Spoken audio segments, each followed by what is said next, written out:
Vois-tu ça là-bas, mon garçon? C'est Salzbourg, c'est en Autriche. Puis j'ai dit ce qui me passait par la tête, comme par exemple... Mais c'est votre patrie, monsieur Hitler. Oui, je suis né à Braunau, sur l'Inn, en Autriche.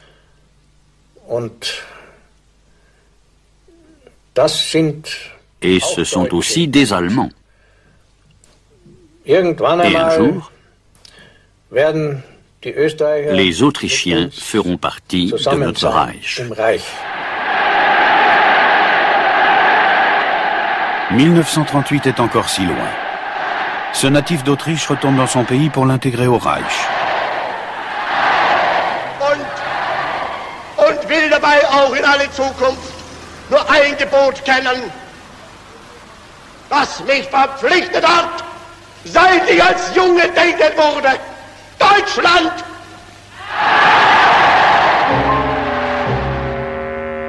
C'est un perdant qui avait quitté la vieille école de Fischarm. C'est un conquérant qui y revient. Un jeune homme du quartier de Linn, issu du milieu nationaliste. Il se sent autrichien bien sûr, mais il a déjà un penchant pour l'Allemagne. Et pourtant, il a eu une enfance comme celle de tous les autres enfants. Ses 3 frères et sœurs aînés meurent très tôt. Clara Hitler en idolâtrera d'autant plus son 4e enfant, ce qui ne sera pas sans conséquences fâcheuses.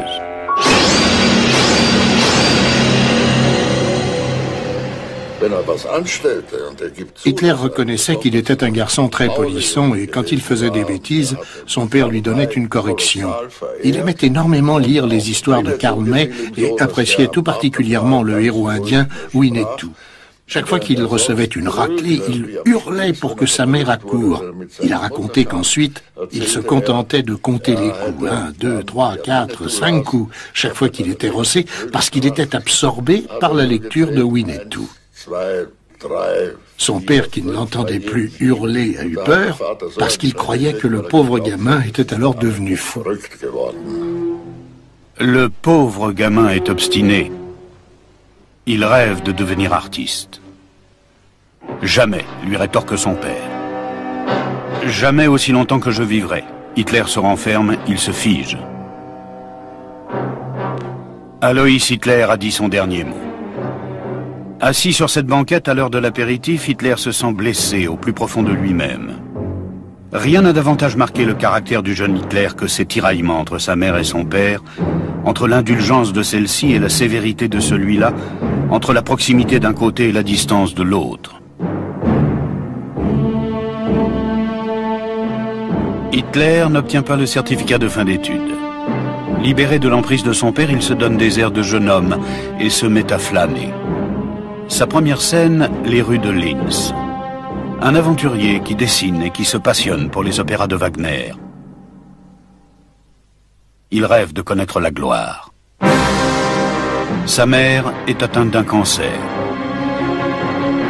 Hitler veut mettre de l'ordre dans sa vie. Il part à Vienne pour étudier à l'Académie des Beaux-Arts. Il passe avec succès la première sélection, mais lors de la seconde, son nom est accompagné de la mention « insuffisant en peinture ». Hitler est profondément blessé dans son amour-propre. Pour l'heure, ses rêves de gloire s'évanouissent. Il part à la dérive, se met à traîner.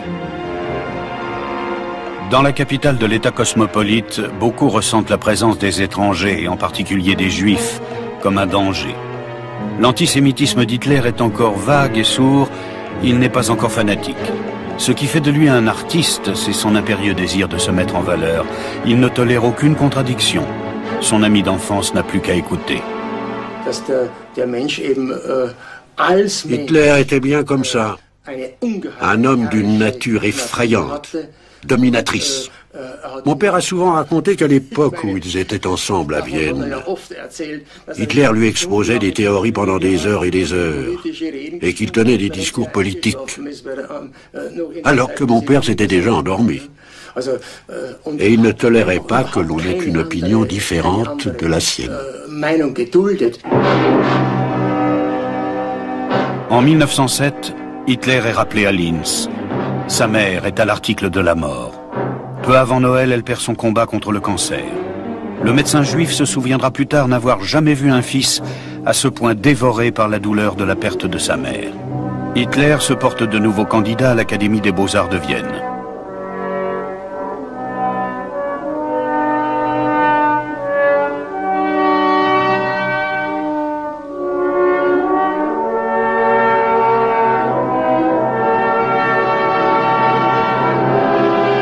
Et de nouveau, il essuie un échec.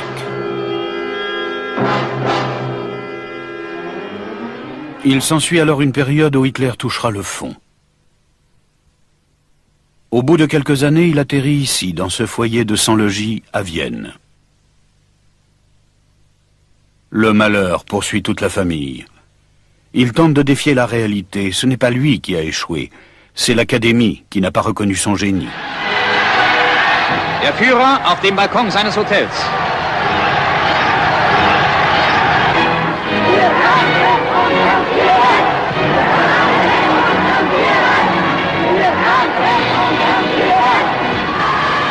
Plus tard, quand les Viennois l'acclameront, ce sera une grande satisfaction pour cet ancien vagabond. Car il a fui Vienne pour échapper à l'humiliation, au service militaire, à cet état cosmopolite qu'il haïssait tant.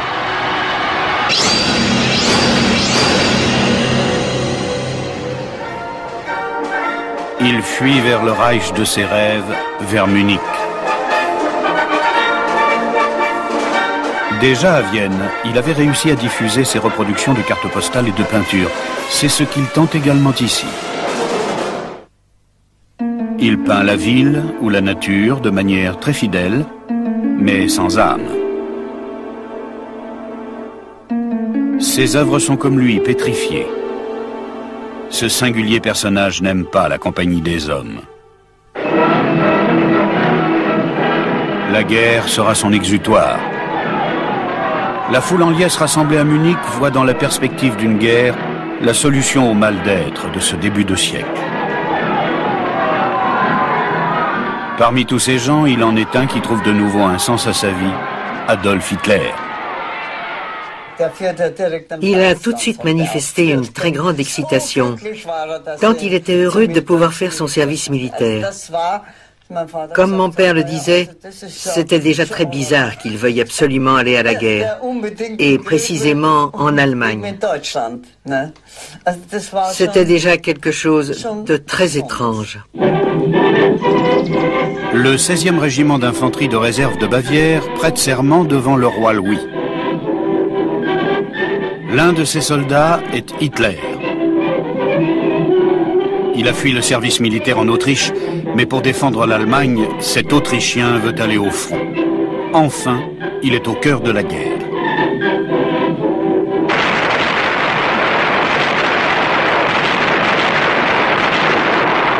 Une guerre meurtrière comme jamais le monde n'en a connu.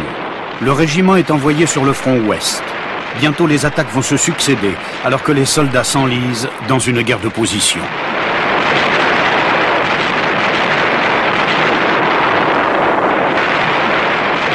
Hitler passe pour un soldat courageux. Il sera décoré de la Croix de Fer.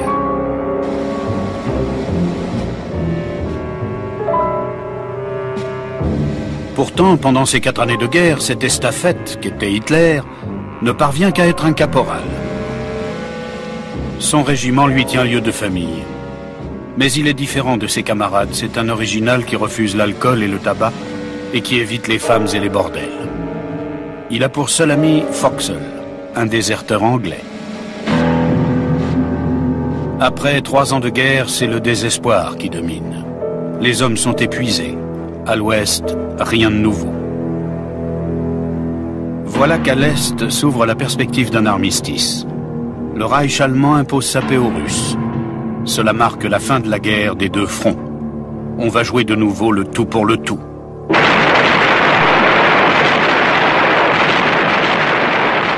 Attaque à l'ouest, c'est la dernière grande offensive. Printemps 1918. Les soldats allemands croient encore à la victoire et ont encore quelques illusions. Et le caporal Hitler fait partie de ceux-là. Mais une attaque au gaz lancée par les Alliés le frappe de plein fouet. Il perd temporairement la vue. À l'hôpital militaire de Paswalk, il apprend la défaite de l'Allemagne. Tout un monde s'effondre. Et c'est à cette période-là que s'opère également un tournant dans la vie d'Hitler.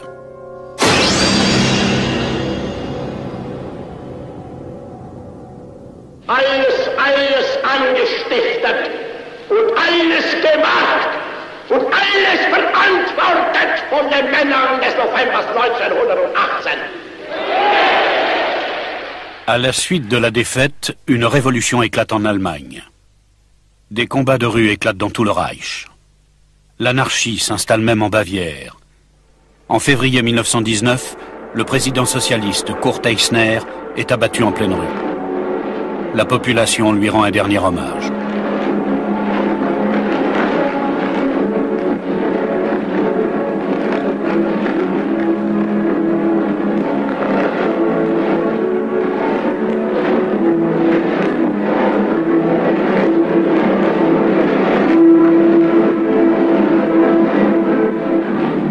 Entre-temps, Hitler a rejoint son régiment à Munich. C'est son seul havre, sa seule maison. Il est menacé d'une mise à pied. Il craint de devoir retourner au foyer des sans-logis. Tel un chien errant, se souviendra plus tard un camarade de régiment, Hitler semblait à la recherche d'un nouveau maître. Dans le cortège qui accompagne le socialiste juif Eisner, il y a aussi une délégation du régiment d'Hitler, portant un brassard rouge et un crêpe de deuil. Le film montre clairement que dans les rangs se trouve un caporal, c'est Adolf Hitler.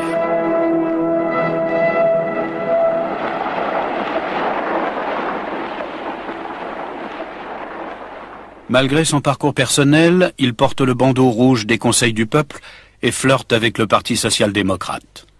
C'est un suiveur, politiquement apatride. Après l'assassinat d'Eisner, Munich est secoué par une seconde révolution. Des bolcheviks font un coup d'État pour prendre le pouvoir.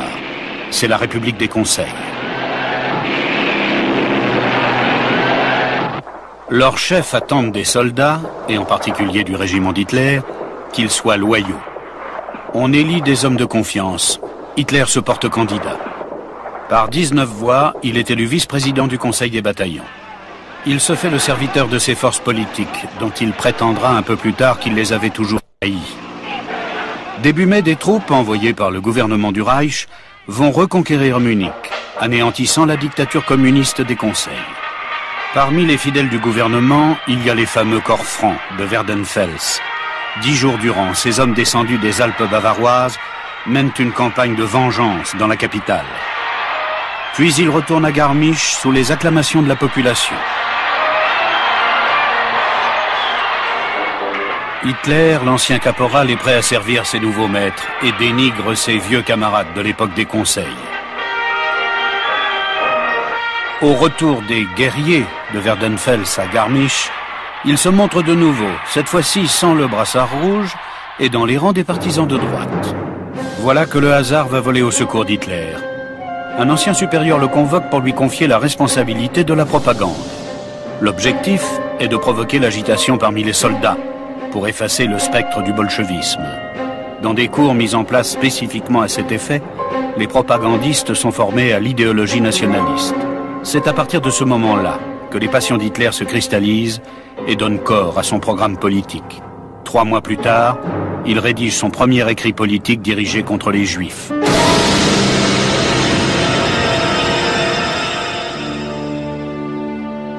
Durant cette période, il est envoyé à des manifestations politiques pour espionner. Ici, les sociodémocrates à Munich. Le 12 septembre, il est envoyé à une assemblée des radicaux de droite, DAP. Il prend la parole. On le reconnaît. Lui, il a une grande gueule, on peut en avoir besoin. C'est la naissance politique d'Hitler. Ein Volk ist in Aufbruch begriffen.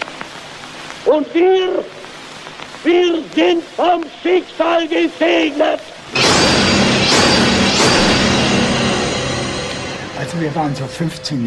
Bon, nous avions à peu près 15-16 ans et nous écoutions attentivement cet homme. Car sous cet immense chapiteau de cirque, nous étions à l'époque peut-être bien 3000. Mais je ne sais pas s'il y avait autant de gens, car certains entraient, d'autres sortaient. Et il n'y pas de représentation de cirque. Quoi qu'il en soit, il parla environ 3/4 d'heure, et principalement du traité de Versailles. C'était à l'époque un sujet qui intéressait tout le monde, même les jeunes gens. En moins de 6 mois, la métamorphose est parfaitement réalisée. Hitler se nomme le tambour et il est comme obsédé par sa nouvelle tâche. Il fonde le Parti national allemand des travailleurs et use de ses talents de démagogue pour attirer dans son parti de plus en plus de militants. Il ne s'agit au début que d'un succès local depuis sa brasserie habituelle. Puis il devient rapidement le porteur d'espoir des forces réactionnaires du Reich. Ce singulier personnage, ce rescapé des tranchées, veut accéder au pouvoir à tout prix. La politique ne constitue pour lui qu'un moyen de parvenir à ses fins. Avec une poignée de fermes opposants à la République, il tente le coup d'État de 1923.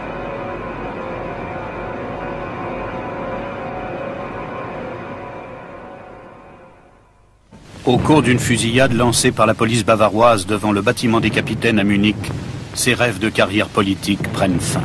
Encore une fois, la déchéance sociale le menace. Hitler, en garde à vue, veut se tuer d'une balle. Puis il cherche à se laisser mourir de faim. Pour lui, les dés semblent être jetés. Et pourtant, alors que personne ne s'y attend, il transforme sa défaite en un triomphe. Il utilise la salle du tribunal comme une scène. Le procès le fait connaître dans tout le Reich. Condamné, mais transfiguré, il apparaît comme le héros du jour. Il est conscient de son impact.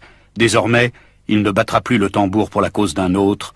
Désormais, il servira la sienne. À la prison de Landsberg, on traite déjà l'ancien caporal comme un invité de marque. La porte de la cellule n'est pas verrouillée. Des visiteurs entrent et sortent dans un flux régulier. Hitler passe son temps à faire des discours, à rédiger son programme politique. Et déjà, les compagnons de cellule d'Hitler se plaignent d'être dérangés quand il joue aux cartes. Pour le calmer, on suggère à Hitler d'écrire ses mémoires. Jour et nuit, il tape sur sa machine à écrire son manuscrit « Mein Kampf », « Mon combat », la légende du Führer, le guide choisi, est née. Après seulement 9 mois de détention, Hitler est libéré. Il ne manque pas d'argent. À bord d'une Mercedes laquée rouge, il se rend à des manifestations politiques, fait un pèlerinage à Bayreuth et se donne toutes les apparences d'un homme du monde. En fait, il n'a aucun ami, seulement des partisans.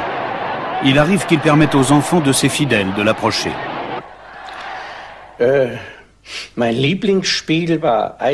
Mon jeu préféré, c'était les petits trains. Il se mettait alors à 4 pattes pour me faire un passage souterrain ou un tunnel, et je rampais. Et il produisait les bruitages les plus incroyables. Il avait vraiment des talents de comédien. C'est-à-dire qu'il poursuivait le récit de l'histoire, faisait les bruits de fond et commençait toujours, chose qu'il n'a pas inventée et que tout le monde sait faire, en imitant le départ d'une locomotive à vapeur.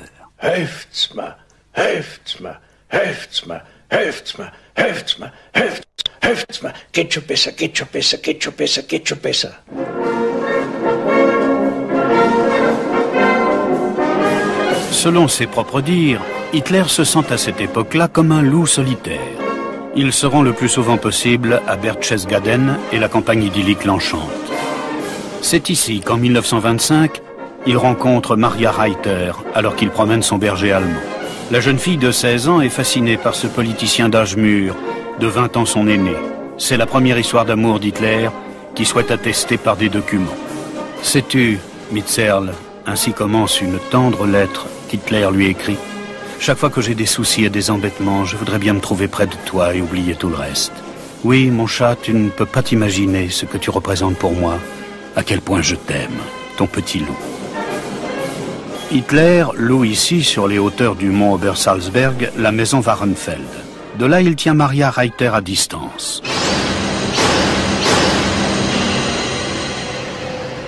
Profondément blessée, elle tente de mettre fin à ses jours. Elle sera sauvée in extremis.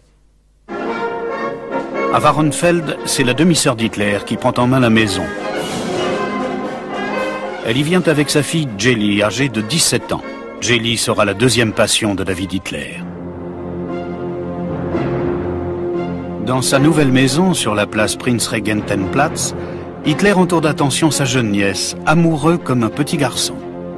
Son succès fascine Geli, mais elle souffre de la jalousie d'Hitler. Son oncle, si célèbre, domine sa vie. La crise économique mondiale marque pour Hitler le début de son irrésistible ascension. Jour après jour, et à chaque fois dans des lieux différents, il martèle inlassablement son message aux Allemands.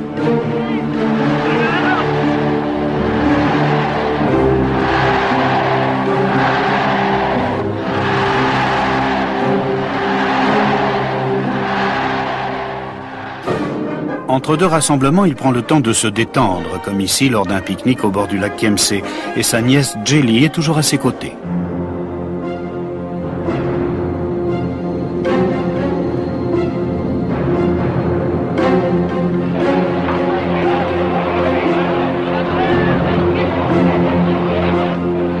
Et tandis qu'Hitler se livre à des calculs politiques et qu'il construit son succès sur le vote des femmes, Geli attend à Munich, à l'écart du public, privé de liberté et de bonheur.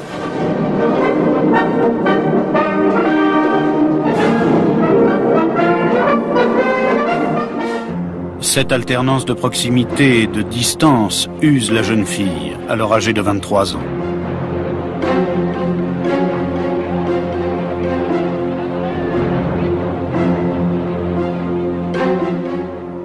Le 31 décembre 1931, Geli Raubal se donne la mort dans l'appartement d'Hitler, situé sur la place Prinzregentenplatz. Hitler est très affecté. Il interrompt sa campagne électorale et retourne à Munich. Après la mort de Geli, il voue un culte à sa nièce. Il ne touche pas à la chambre de la morte. Elle sera condamnée et lui seul pourra y pénétrer pour se recueillir.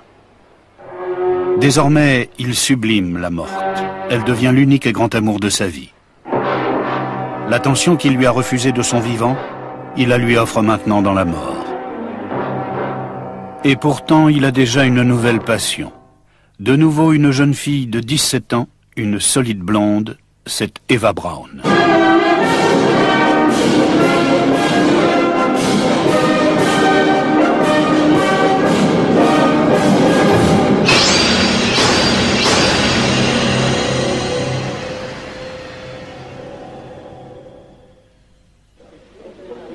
Personne ne soupçonne rien encore de la personnalité de cet homme qui sera nommé chancelier du Reich le 30 janvier 1933 et dont la prédilection pour les jeunes filles mineures présente déjà un certain caractère pathologique. Cet homme sans amis et sans bienveillance aucune serait même prêt à marcher sur des cadavres. En privé, ce tribun du peuple manque complètement de charisme. Mais je ne le trouvais pas extraordinaire. Je pensais avoir affaire à un homme d'État. Et en réalité, j'avais l'impression de rencontrer n'importe qui dans le couloir. Il était si banal que je ne ressentais aucun respect particulier. En fait, il était comme tout le monde. Dès le premier jour, le nouveau chancelier affiche ses volontés. Il veut que tout un chacun voue sa vie à la communauté nationale. Pour lui qui mène une vie de solitaire et qui n'est entouré d'aucun ami, l'individu ne vaut rien. C'est sur la terreur que repose sa politique, sur une violence non pas visible, mais implicite. Le vague pressentiment des horreurs qui sont perpétrées derrière ces fils de fer barbelés suffit pour remettre sur le droit chemin les dernières brebis égarées.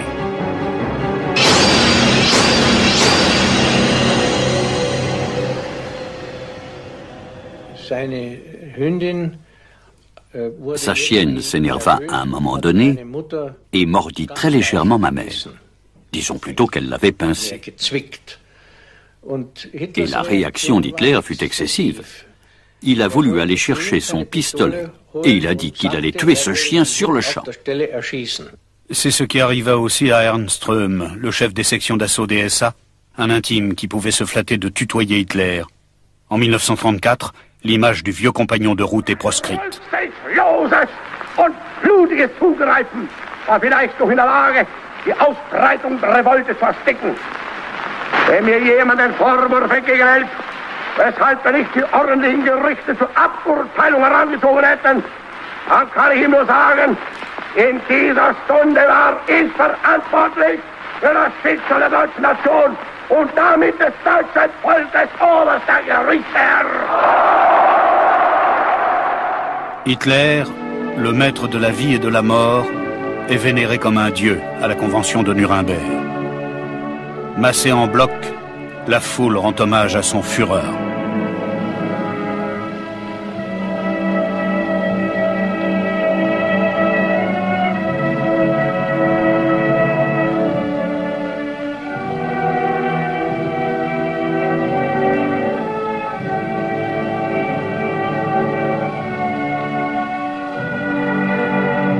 Le spectacle monumental, organisé géométriquement et uniformément, étouffe la valeur individuelle des gens.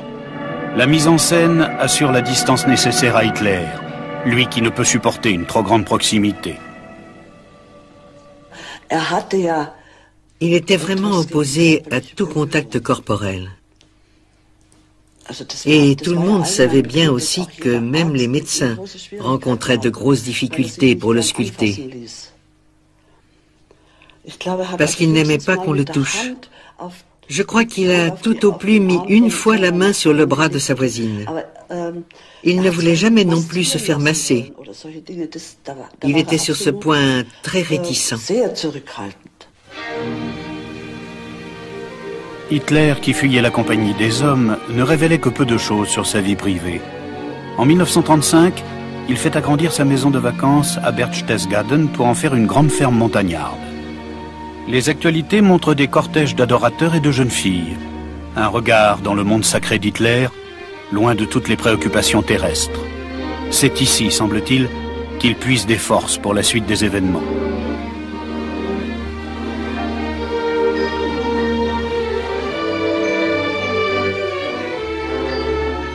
Un regard dans le Saint des Saints. Ici, semble-t-il, le maître de maison élabore ses projets les plus secrets.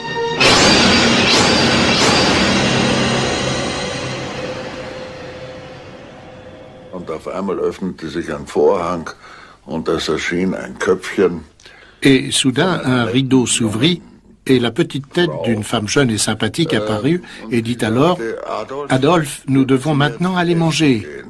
Je pensais qu'il était impossible qu'une personne appelle le Führer Adolphe. Qu'est-ce que cela signifiait? Et il répondit « Oui, oui, mon trésor, nous venons tout de suite ». Et après un quart d'heure environ, elle réapparut et dit « Adolphe, vous devez venir maintenant, la soupe va être froide. » Eva Braun avait emménagé dans la ferme montagnarde. Passer de la jeune fille à la femme, aux côtés d'Hitler, fut pour elle un parcours semé d'embûches. De la même manière qu'Hitler avait procédé avec Mitzi Reiter et Jelly Robal, il la rendit soumise. Des visites éclairs, puis une grande période de silence des mois durant. Ce va-et-vient découragea aussi Eva Braun. Désespérée, elle écrit dans son journal en 1935 « Pourquoi me torture-t-il tant? Pourquoi ne met-il pas fin tout de suite à mon existence ?» Et un peu plus tard, « Je me suis résolu à prendre 35 comprimés, ainsi je ne pourrais pas me rater. » C'est la seconde fois qu'elle tente de mettre fin à ses jours. Elle en réchappe comme par miracle. À partir de ce moment-là, Hitler se montre plus conciliant et arrête de la tourmenter. Il l'avait fait venir chez lui dans sa ferme montagnarde. Mais le prix à payer pour elle, c'est une abnégation totale. Eva Braun doit donc rester dans son ombre. C'est la maîtresse secrète qui doit vouvoyer son bien-aimé devant les invités.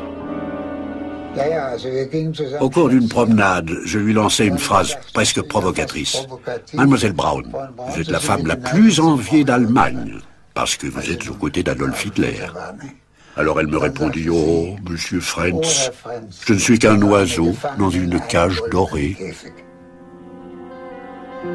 Dans sa ferme montagnarde, Hitler reçoit rarement des personnalités de l'État ou des grands hommes allemands.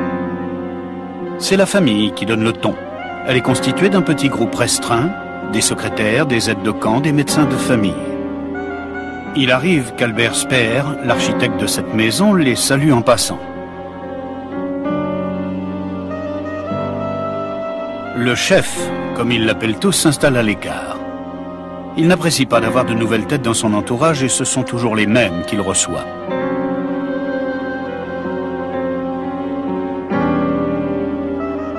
Mais aucun d'eux ne se risquerait à contredire Hitler.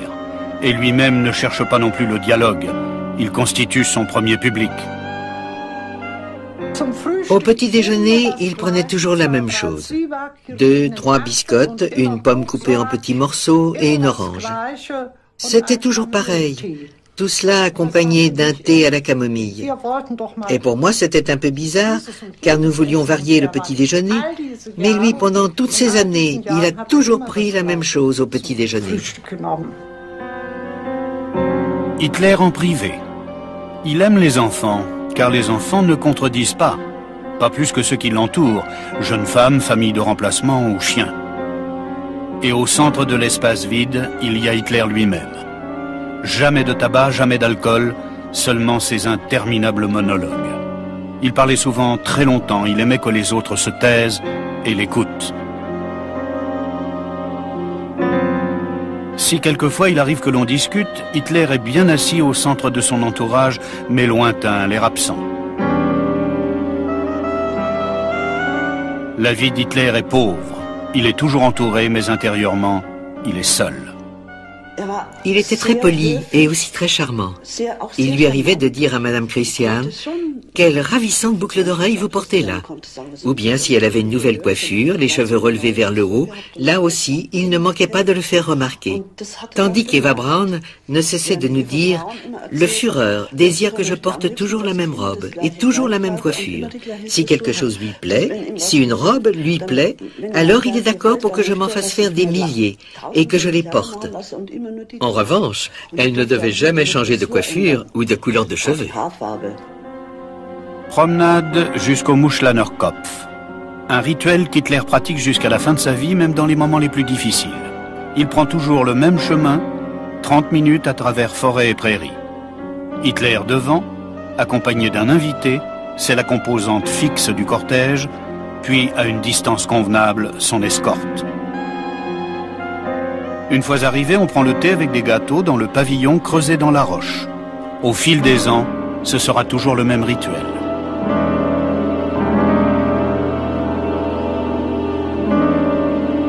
Wenn manche sagen, Sie sind ein Phantast, dann kann ich ihm nur antworten, Sie Idiot. Wenn ich nie in meinem Leben ein Phantast gewesen wäre, wo wären Sie und wo wären wir heute alle? Ich habe immer an die deutsche Zukunft geglaubt. Sie haben damals gesagt, Sie sind ein Phantast. Ich habe immer an die Auferstehung des Deutschen Reiches geglaubt. Sie sagten immer, Sie sind ein Narr. Ich habe immer geglaubt an die Wiederaufrichtung einer deutschen Macht.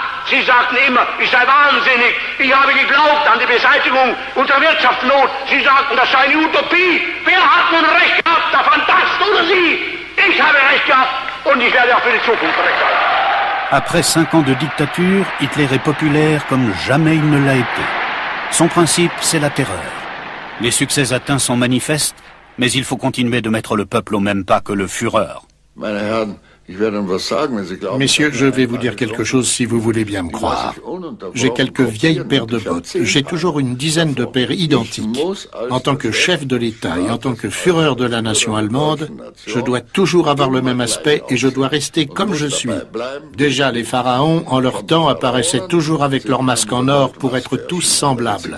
Et c'est absolument nécessaire. Je ne peux rien y changer.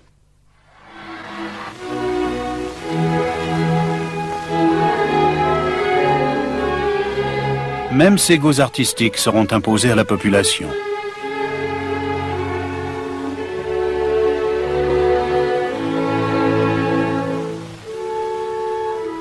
Il s'occupe lui-même de la dernière sélection avant toute exposition d'un artiste allemand.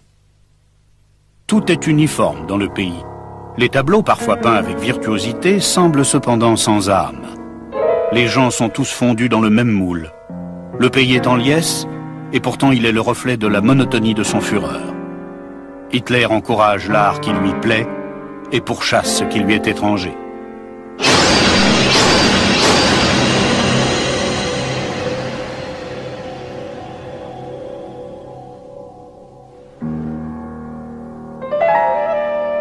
Il approche de son but politique ultime.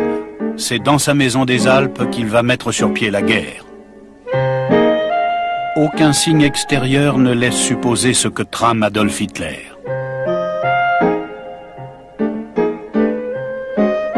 C'est le calme avant la tempête.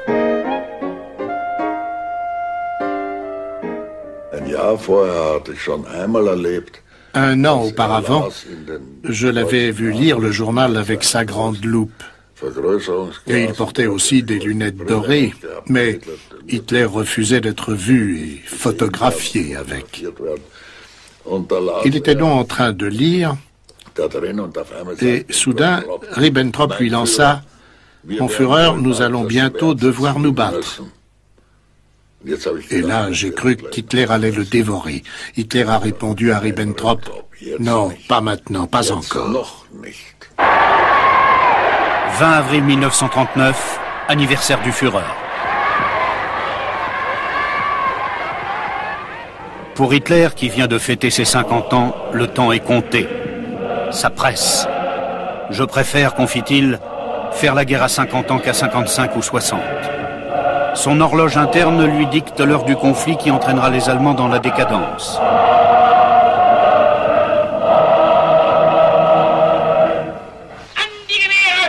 Il s'ensuit la plus grande parade militaire que l'Allemagne ait jamais vue.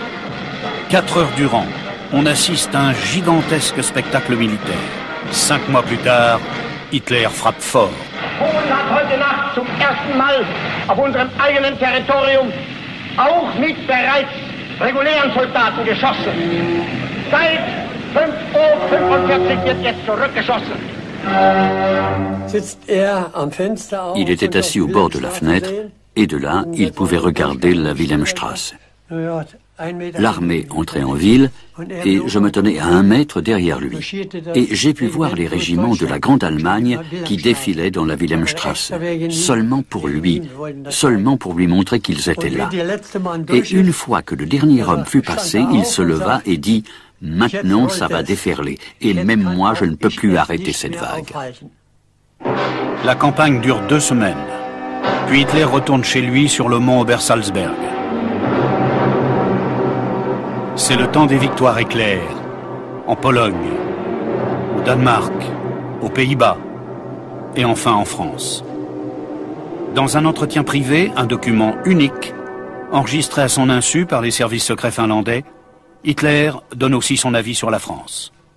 Hätte ich im Jahre 39 andere erledigt, dann wäre die Weltgeschichte anders gelaufen. So musste ich bis zum 1940 warten und das ging leider vor Mai, der 10. Mai war der erste schöne Tag. Am 10. Mai habe ich sofort angegriffen.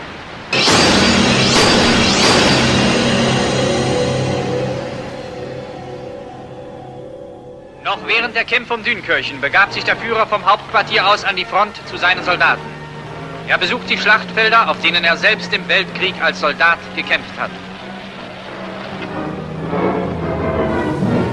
C'est pour lui la revanche sur une défaite qu'il n'a jamais digérée. C'est le rêve illusoire de pouvoir recommencer là où l'on s'est arrêté en 1918.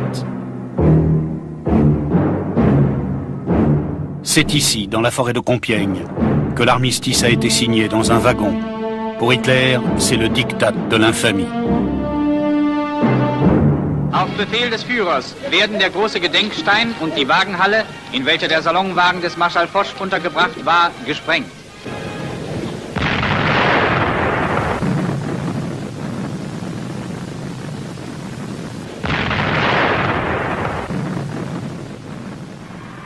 Festival de la guerre. L'arrivée à Bayreuth.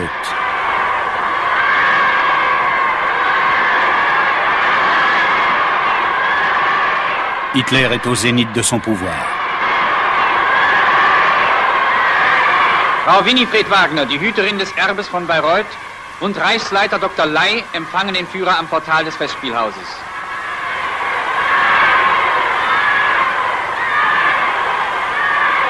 Représentation de l'opéra de Wagner, Les Nibelungen, son public est là, fidèle.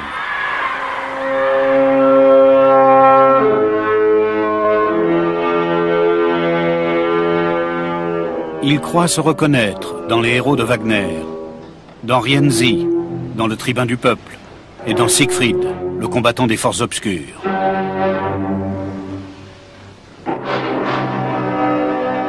Il a encore une dette qu'il veut régler depuis 20 ans. C'est la guerre qu'il a toujours souhaitée. Une guerre d'extermination pour reconquérir l'espace vital à l'Est.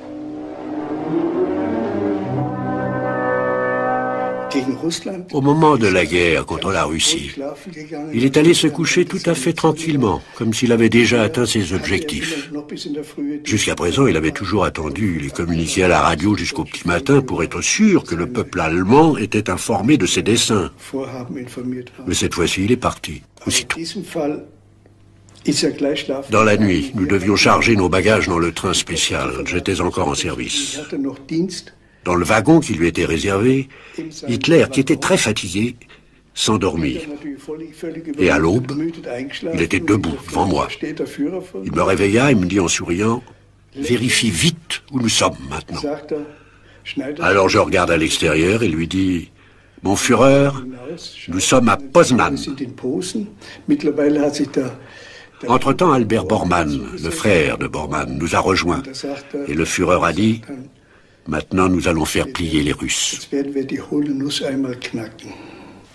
Im Führerhauptquartier. Der Führer bei einem Morgenspaziergang. Dans un premier temps, la Wehrmacht d'Hitler réussit à franchir tous les obstacles. Ses troupes semblent s'avancer irrésistiblement loin vers l'intérieur du territoire de la Russie. Hitler se plaît déjà à rêver de l'après-guerre, de l'avenir de la Prusse orientale. Il laisse entendre qu'il veut prendre sa retraite à Linz pour se remettre de tout le mal qu'il s'est donné dans ce combat pour l'espace vital. Mais cette fois-ci, Hitler s'est trompé de calcul. En Russie, la marche est stoppée net par la boue. L'hiver réduit à néant l'illusion d'une victoire éclair. Pendant 9 années, Hitler a tout misé sur une seule carte et a tout perdu. Il se renferme comme autrefois chez lui. Entêté, il se refuse à la réalité.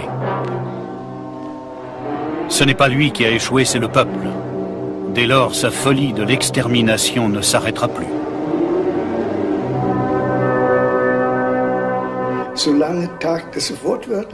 Mot pour mot, il a dit, tant que des jours durant, tant que quotidiennement des soldats allemands verseront leur sang et risqueront leur vie pour que la peste bolchevique ne s'abatte pas sur notre culture et sur l'Europe, les Juifs, et là il emploie une expression que je préfère ne pas citer, n'auront pas non plus la belle vie. La conséquence de ce discours porte un nom, c'est le génocide en masse, selon un plan qu'un proche d'Hitler nomme sans mâcher ses mots. So ist es bei uns. Sie sind bei uns nur noch Wracks. Wir haben die Judenfrage praktisch gelöst. Der Jude ist die große Gefahr der Menschheit. Und wenn es uns nicht gelingt, ihn auszurotten, dann haben wir den Krieg verloren. Man muss sie vernichten, man muss sie ausrotten. Sie haben die Menschheit angehört. Les fabriques à faire des morts se trouvent en Pologne. Hitler est loin de tout ce qui se passe là-bas, il ne les a jamais vus. Et à en croire aussi les bureaucrates des camps, ils n'ont jamais mis les pieds sur les lieux des crimes. L'homme privé ne veut pas qu'on parle de ses crimes, et surtout pas à la maison.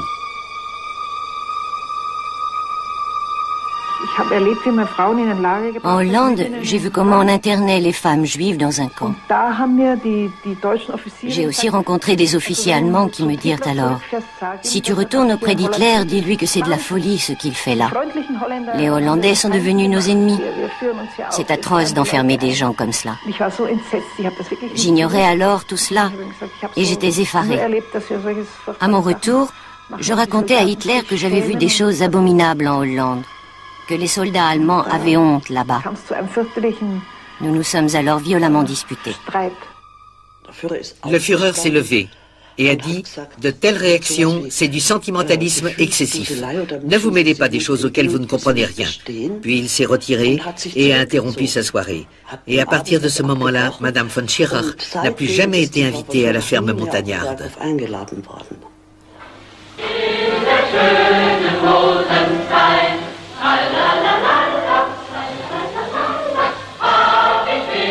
Anniversaire du Führer, avril 1942.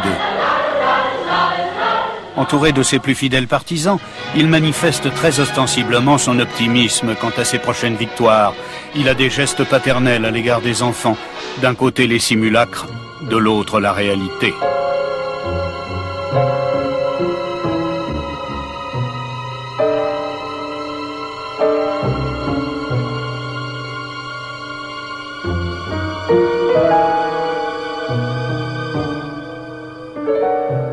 Hitler s'étourdit dans d'interminables monologues. Ses auditeurs à Woltschanze ou bien à la ferme montagnarde connaissent à l'avance ses maximes. Il en est une qu'il inculque à sa famille de remplacement, composée de secrétaires et d'aides de camp. Un peuple ne s'éteint pas à force de perdre des hommes, mais seulement quand il vient à manquer de femmes.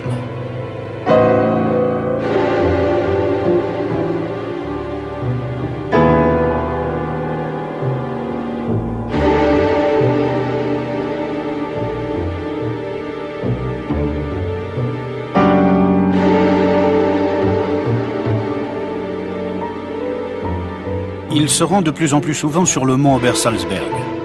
Le monde autour de lui s'effondre de toutes parts, mais dans sa ferme montagnarde, il respecte toujours le même rituel. Promenade jusqu'au Muslanerkopf, puis les habituelles platitudes sur Berlin. C'est regrettable ce qui se passe à Berlin, dit-il, mais cela épargne à des milliers d'hommes la peine de devoir partir d'eux-mêmes pour bâtir Germania, la capitale mondiale.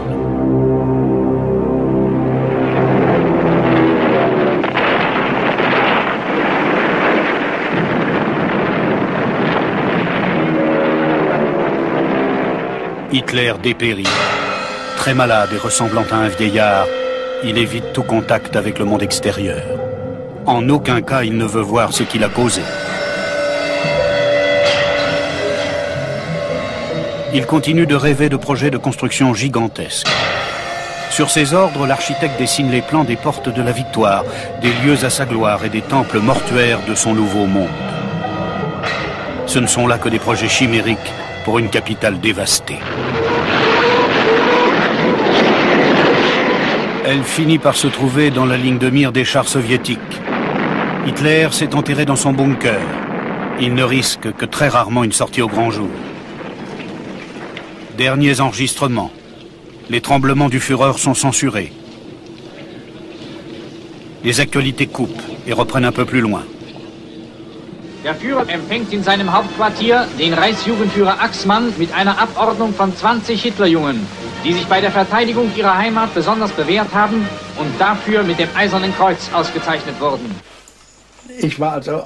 J'étais alors effrayé. Son corps était vivant, mais son âme était morte. C'était un homme complètement perdu. Il était détruit. C'était la fin. Il était pratiquement mort déjà.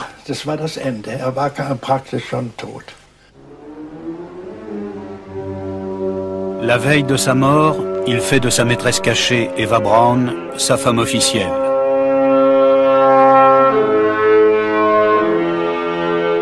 Dans les catacombes, sous la chancellerie détruite du Reich, le couple se donne la mort en même temps, dans l'après-midi du 30 avril.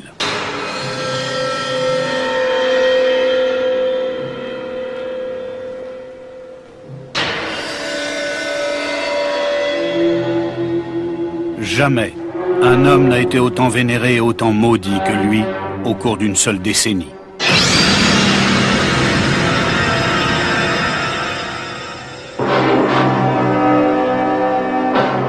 À sa mort, sa folie le suit dans la tombe et reste un sujet d'effroi autant que de moquerie.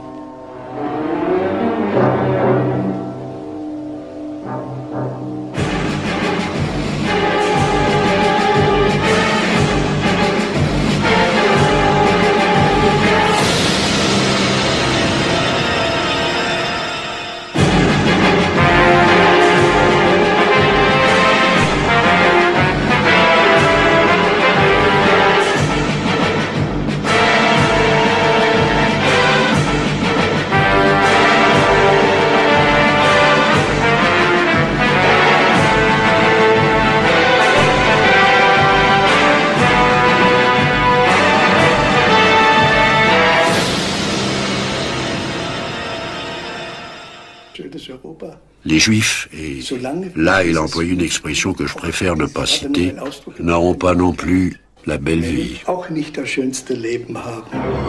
La conséquence de ce discours porte un nom, c'est le génocide en masse, selon un plan qu'un proche d'Hitler nomme sans mâcher ses mots. So ist es bei uns. Sie sind bei uns nur noch Wracks. Wir haben die Judenfrage praktisch gelöst. Der Jude ist die große Gefahr der Menschheit. Und wenn es uns nicht gelingt, ihn auszurotten, dann haben wir den Krieg verloren. Man muss sie vernichten, man muss sie ausrotten. Sie haben die Menschheit angelehrt. Les fabriques à faire des morts se trouvent en Pologne. Hitler est loin de tout ce qui se passe là-bas, il ne les a jamais vus. Et à en croire aussi les bureaucrates des camps, ils n'ont jamais mis les pieds sur les lieux des crimes. L'homme privé ne veut pas qu'on parle de ses crimes, et surtout pas à la maison.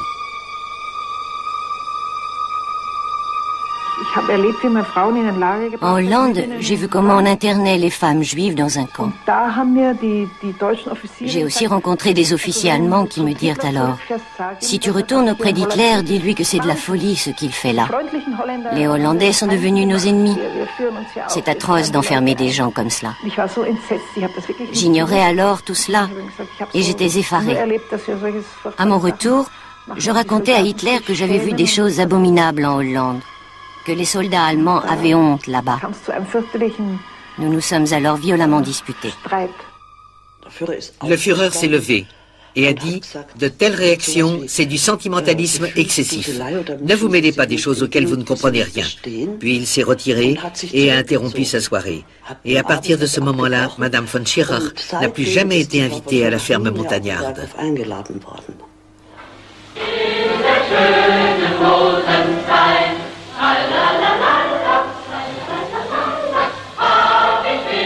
Anniversaire du Führer, avril 1942.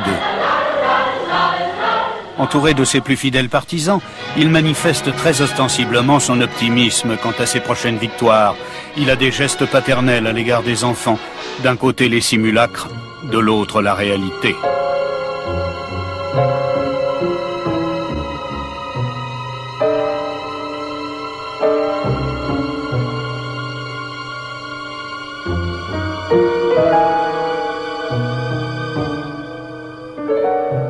Hitler s'étourdit dans d'interminables monologues. Ses auditeurs à Woltschanze ou bien à la ferme montagnarde connaissent à l'avance ces maximes. Welche der Salonwagen des Marschall Foch untergebracht war, gesprengt.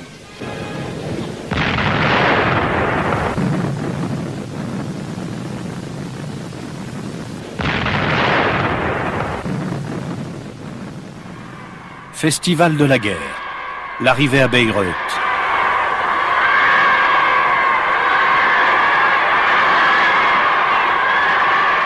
Hitler est au zénith de son pouvoir.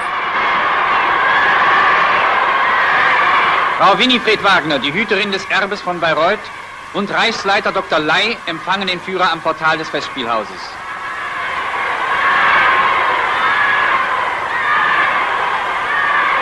Représentation de l'opéra de Wagner, Les Nibelungen. Son public est là, fidèle.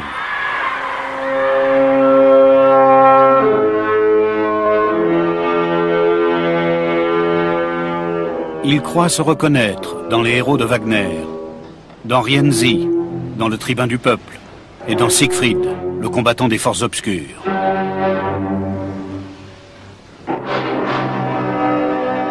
Il a encore une dette qu'il veut régler depuis 20 ans. C'est la guerre qu'il a toujours souhaitée. Une guerre d'extermination pour reconquérir l'espace vital à l'Est.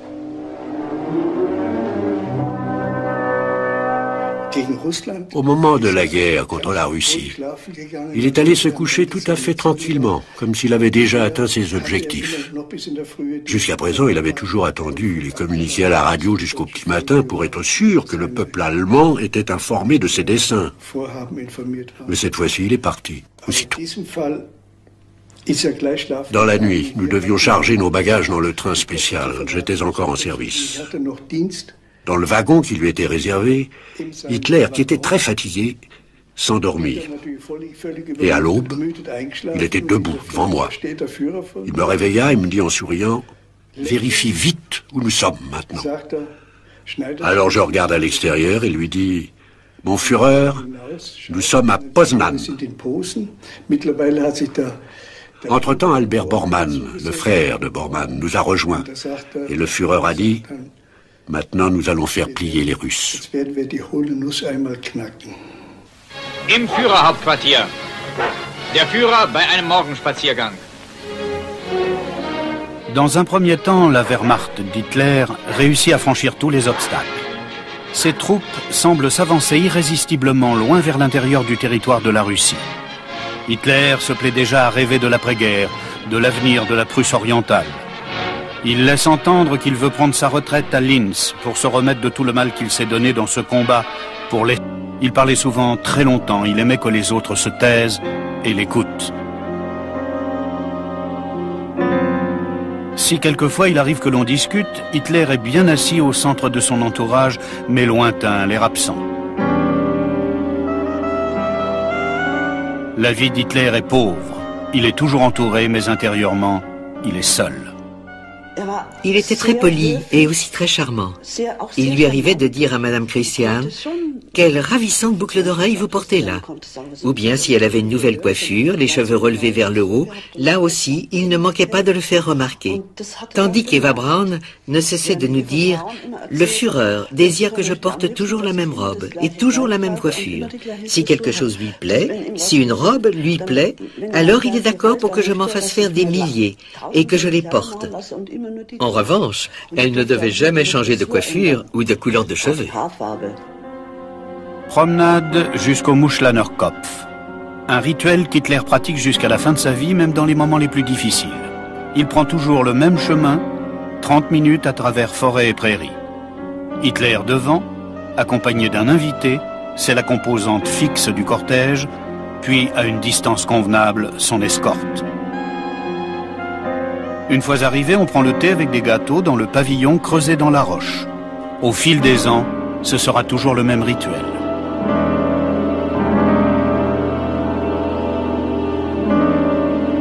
Wenn manche sagen, Sie sind ein Phantast, dann kann ich ihm nur antworten, Sie Idiot.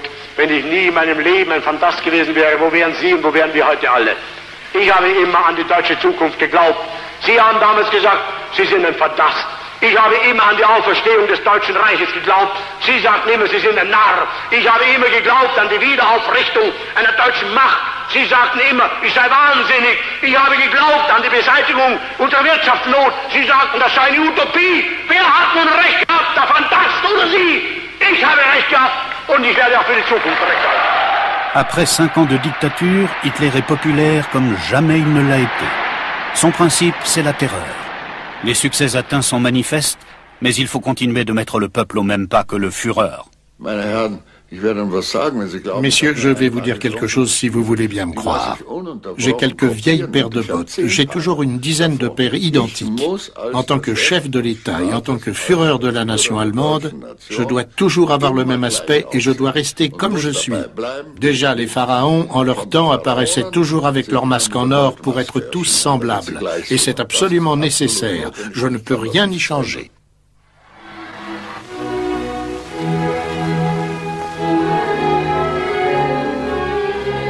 Même ces Gozart. Das kann ich ihm nur sagen, in dieser Stunde war ich verantwortlich für das Schicksal der deutschen Nation und damit des deutschen Volkes oberster Gerichter. Hitler, le maître de la vie et de la mort, est vénéré comme un dieu à la convention de Nuremberg. Massé en bloc, la foule rend hommage à son Führer.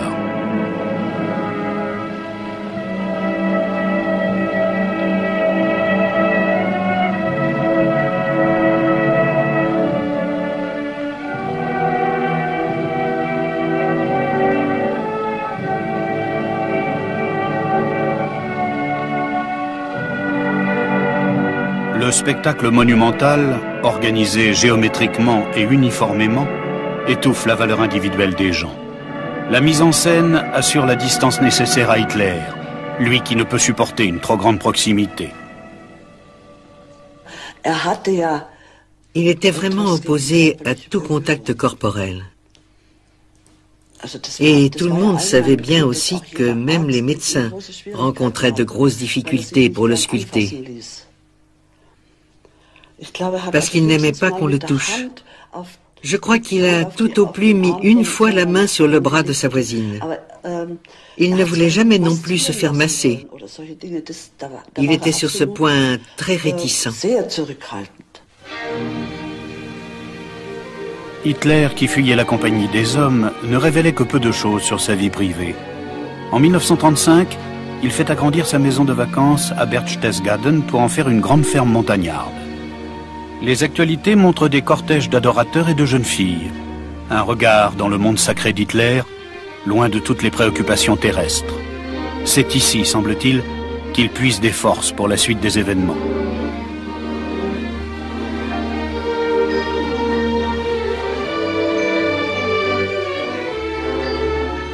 Un regard dans le Saint des Saints. Ici, semble-t-il, le maître de maison élabore ses projets les plus secrets.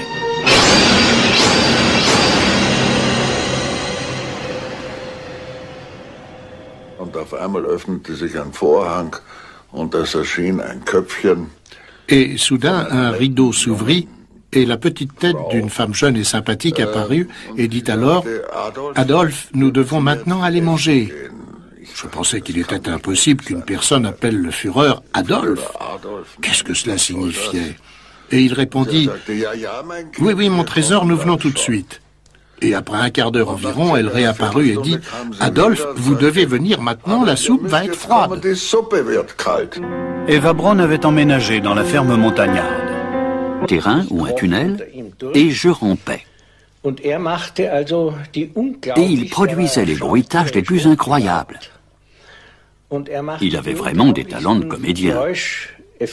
C'est-à-dire qu'il poursuivait le récit de l'histoire, faisait les bruits de fond et commençait toujours, chose qu'il n'a pas inventée et que tout le monde sait faire, en imitant le départ d'une locomotive à vapeur.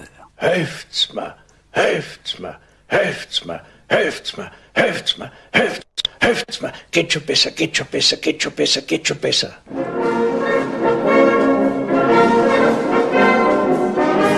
Selon ses propres dires, Hitler se sent à cette époque-là comme un loup solitaire. Il se rend le plus souvent possible à Berchtesgaden et la campagne idyllique l'enchante. C'est ici qu'en 1925, il rencontre Maria Reiter alors qu'il promène son berger allemand.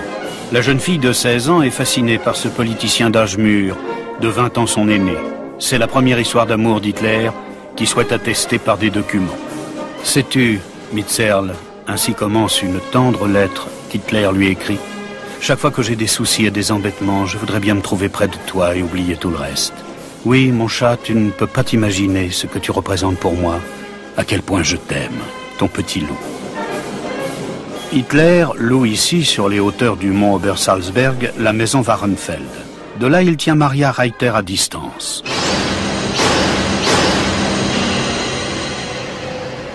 Profondément blessée, elle tente de mettre fin à ses jours. Elle sera sauvée in extremis. À Wahrenfeld, c'est la demi-sœur d'Hitler qui prend en main la maison.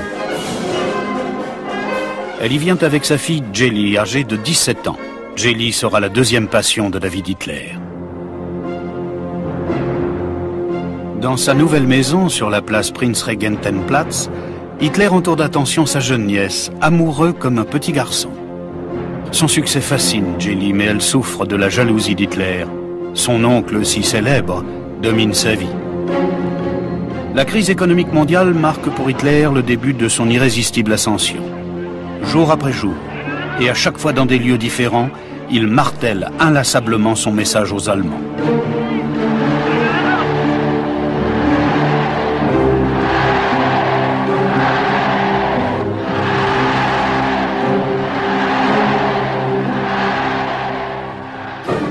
Entre deux rassemblements, il prend le temps de se détendre, comme ici lors d'un pique-nique au bord du lac Chiemsee, et sa nièce Jelly est toujours à ses côtés.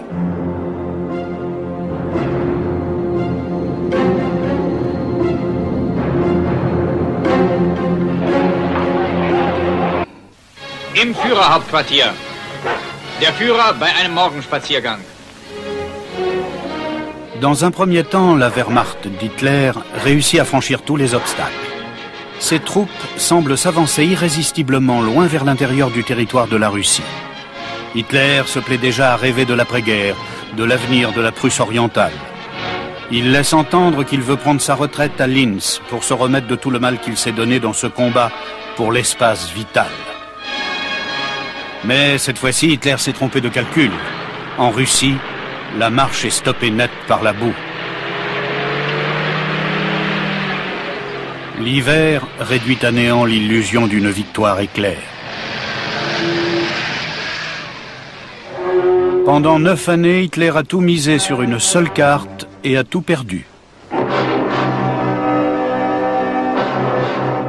Il se renferme comme autrefois chez lui. Entêté, il se refuse à la réalité. Ce n'est pas lui qui a échoué, c'est le peuple. Dès lors, sa folie de l'extermination ne s'arrêtera plus.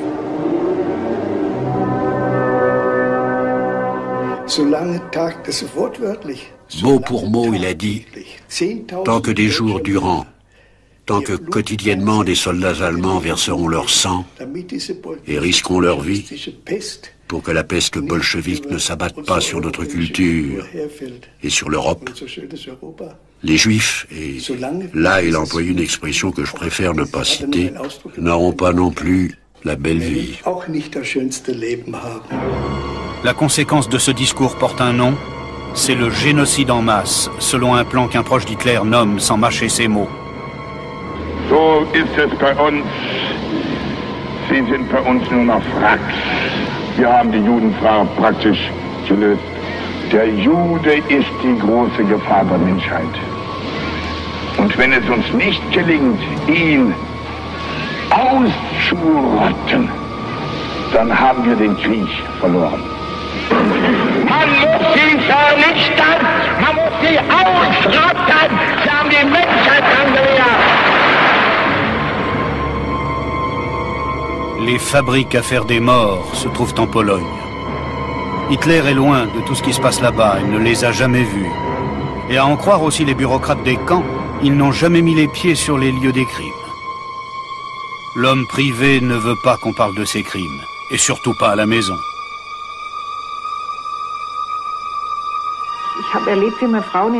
En Hollande, j'ai vu comment on internait les femmes juives dans un camp. J'ai aussi rencontré des officiers allemands qui me dirent alors « Si tu retournes auprès d'Hitler, dis-lui que c'est de la folie. » Tout cela accompagné d'un thé à la camomille. Et pour moi, c'était un peu bizarre, car nous voulions varier le petit déjeuner, mais lui, pendant toutes ces années, il a toujours pris la même chose au petit déjeuner. Hitler en privé. Il aime les enfants, car les enfants ne contredisent pas. Pas plus que ceux qui l'entourent, jeunes femmes, familles de remplacement ou chiens. Et au centre de l'espace vide, il y a Hitler lui-même. Jamais de tabac, jamais d'alcool, seulement ces interminables monologues. Il parlait souvent très longtemps, il aimait que les autres se taisent et l'écoutent. Si quelquefois il arrive que l'on discute, Hitler est bien assis au centre de son entourage, mais lointain, l'air absent.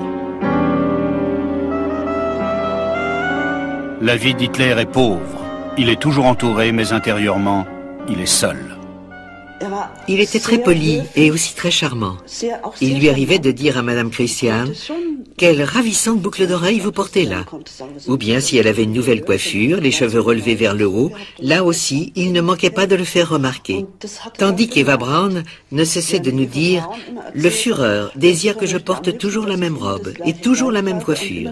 Si quelque chose lui plaît, si une robe lui plaît, alors il est d'accord pour que je m'en fasse faire des milliers et que je les porte. » En revanche, elle ne devait jamais changer de coiffure ou de couleur de cheveux. Promenade jusqu'au Muschlanerkopf. Un rituel qu'Hitler pratique jusqu'à la fin de sa vie, même dans les moments les plus difficiles. Il prend toujours le même chemin, 30 minutes à travers forêt et prairies. Hitler devant, accompagné d'un invité, c'est la composante fixe du cortège, puis à une distance convenable, son escorte. Une fois arrivé, on prend le thé avec des gâteaux dans le pavillon creusé dans la roche. Au fil des ans, ce sera toujours le même rituel.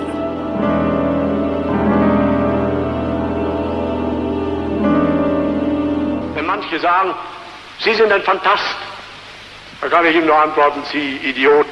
Wenn ich nie in meinem Leben ein Phantast gewesen wäre, wo wären Sie und wo wären wir heute alle? Ich habe immer an die deutsche Zukunft geglaubt. Sie haben damals gesagt, Sie sind ein Phantast. Ich habe immer an die Auferstehung des Deutschen Reiches geglaubt. Sie sagten immer, Sie sind ein Narr. Ich habe immer geglaubt an die Wiederaufrichtung einer deutschen Macht. Sie sagten immer, ich sei wahnsinnig. Ich habe geglaubt an die Beseitigung unserer Wirtschaftsnot. Sie sagten, das sei eine Utopie. Wer hat nun recht gehabt, der Phantast oder Sie? Ich habe recht gehabt und ich werde auch für die Zukunft recht haben.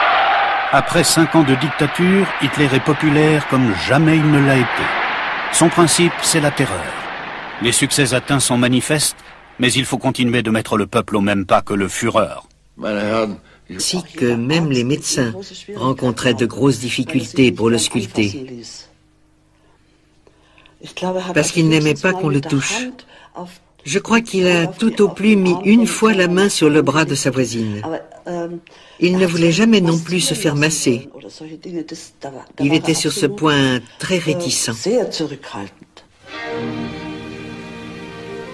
Hitler, qui fuyait la compagnie des hommes, ne révélait que peu de choses sur sa vie privée. En 1935, il fait agrandir sa maison de vacances à Berchtesgaden pour en faire une grande ferme montagnarde. Les actualités montrent des cortèges d'adorateurs et de jeunes filles. Un regard dans le monde sacré d'Hitler, loin de toutes les préoccupations terrestres. C'est ici, semble-t-il, qu'il puise des forces pour la suite des événements.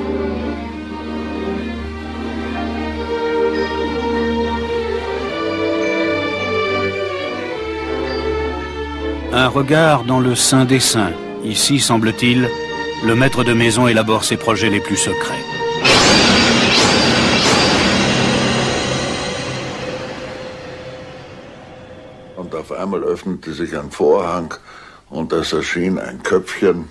Et soudain, un rideau s'ouvrit et la petite tête d'une femme jeune et sympathique apparut et dit alors « Adolphe, nous devons maintenant aller manger ». Je pensais qu'il était impossible qu'une personne appelle le Führer Adolphe. Qu'est-ce que cela signifiait? Et il répondit « Oui, oui, mon trésor, nous venons tout de suite ». Et après un quart d'heure environ, elle réapparut et dit « Adolphe, vous devez venir maintenant, la soupe va être froide ». Eva Braun avait emménagé dans la ferme montagnarde. Passer de la jeune fille à la femme, aux côtés d'Hitler, fut pour elle un parcours semé d'embûches. De la même manière qu'Hitler avait procédé avec Mitzi Reiter et Jelly Robal, il la rendit soumise. Des visites éclairs, puis une grande période de silence des mois durant.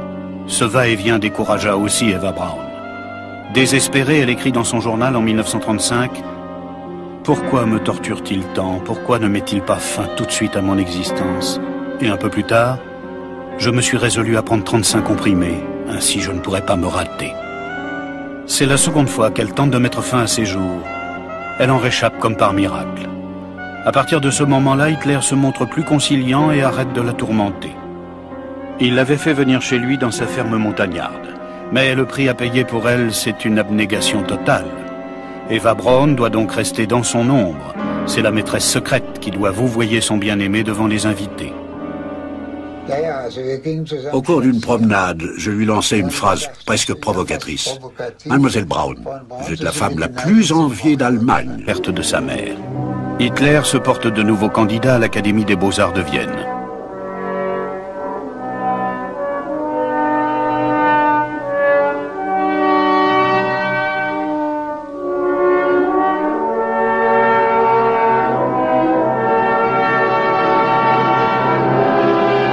Et de nouveau, il essuie un échec.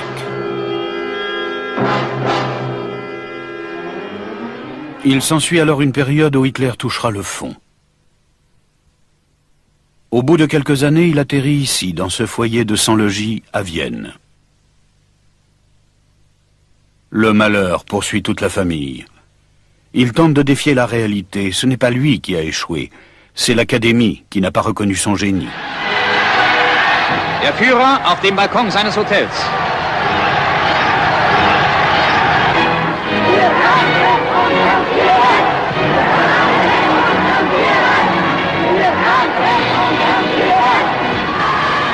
Plus tard, quand les Viennois l'acclameront, ce sera une grande satisfaction pour cet ancien vagabond. Car il a fui Vienne pour échapper à l'humiliation, au service militaire, à cet état cosmopolite qu'il haïssait tant.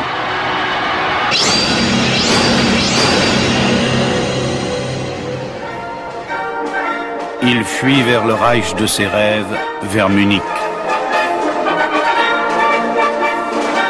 Déjà à Vienne, il avait réussi à diffuser ses reproductions de cartes postales et de peintures. C'est ce qu'il tente également ici. Il peint la ville ou la nature de manière très fidèle, mais sans âme. Ses œuvres sont comme lui, pétrifiées. Ce singulier personnage n'aime pas la compagnie des hommes. La guerre sera son exutoire. La foule en liesse rassemblée à Munich voit dans la perspective d'une guerre la solution au mal d'être de ce début de siècle. Parmi tous ces gens, il en est un qui trouve de nouveau un sens à sa vie, Adolf Hitler. Il a tout de suite manifesté une très grande excitation, tant il était heureux de pouvoir faire son service militaire. Comme mon père le disait, c'était déjà très bizarre qu'il veuille absolument aller à la guerre, et précisément en Allemagne. C'était déjà quelque chose de très étrange. Le 16e régiment d'infanterie de réserve de Bavière prête serment devant le roi Louis. L'un de ces soldats est Hitler. Il a fui le service militaire en Autriche, mais pour défendre l'Allemagne, cet Autrichien veut aller aux fermes montagnardes.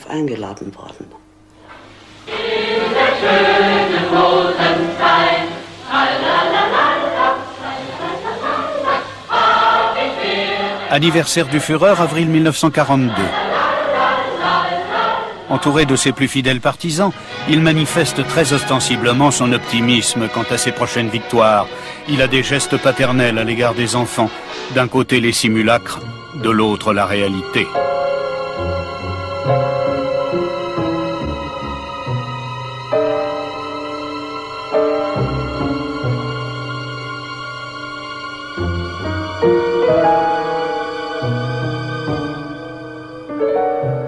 Hitler s'étourdit dans d'interminables monologues. Ses auditeurs à Woltschanze ou bien à la ferme montagnarde connaissent à l'avance ses maximes.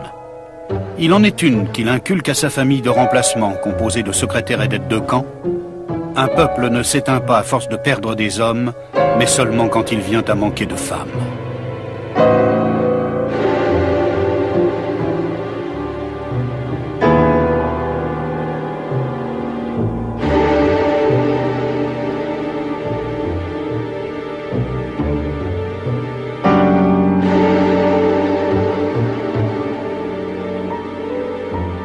Il se rend de plus en plus souvent sur le mont Obersalzberg. Le monde autour de lui s'effondre de toutes parts, mais dans sa ferme montagnarde, il respecte toujours le même rituel. Promenade jusqu'au Muslaner Kopf, puis les habituelles platitudes sur Berlin. C'est regrettable ce qui se passe à Berlin, dit-il, mais cela épargne à des milliers d'hommes la peine de devoir partir d'eux-mêmes pour bâtir Germania, la capitale mondiale.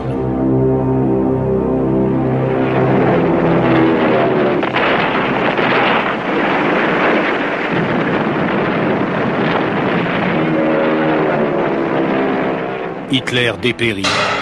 Très malade et ressemblant à un vieillard, il évite tout contact avec le monde extérieur. En aucun cas, il ne veut voir ce qu'il a causé. Il continue de rêver de projets de construction gigantesques. Sur ses ordres, l'architecte dessine les plans des portes de la victoire, des lieux à sa gloire et des temples mortuaires de son nouveau monde. Ce ne sont là que des projets chimériques pour une capitale dévastée. Elle finit par se trouver dans la ligne de mire des chars soviétiques. Hitler s'est enterré dans son bunker. Il ne risque que très rarement une sortie au grand jour. Derniers enregistrements. Les tremblements du Führer sont censurés. Les actualités coupent et reprennent un peu plus loin. Il arrive qu'il permette aux enfants de ses fidèles de l'approcher.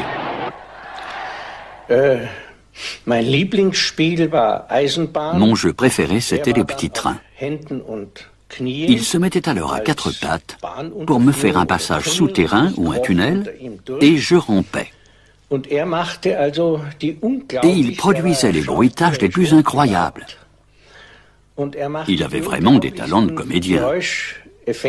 C'est-à-dire qu'il poursuivait le récit de l'histoire, faisait les bruits de fond et commençait toujours, chose qu'il n'a pas inventée et que tout le monde sait faire, en imitant le départ d'une locomotive à vapeur.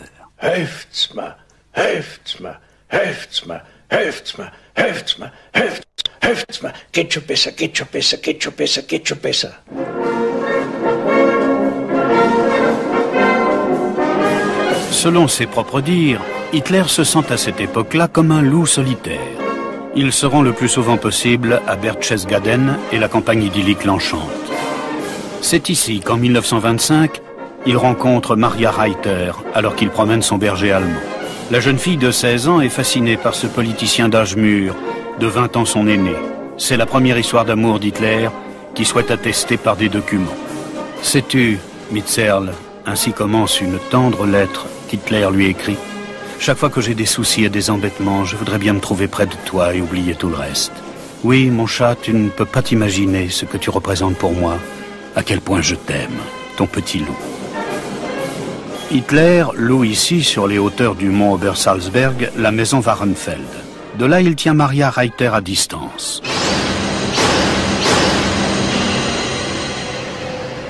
Profondément blessée, elle tente de mettre fin à ses jours. Elle sera sauvée in extremis.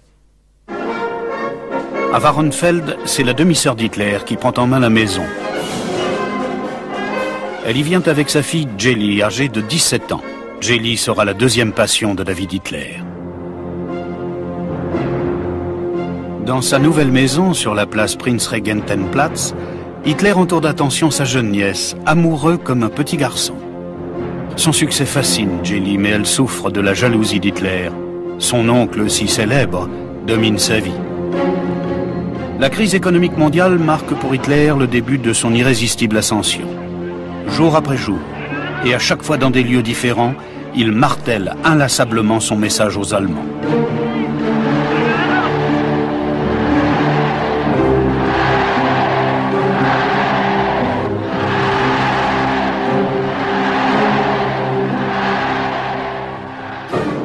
Entre deux rassemblements, il prend le temps de se détendre.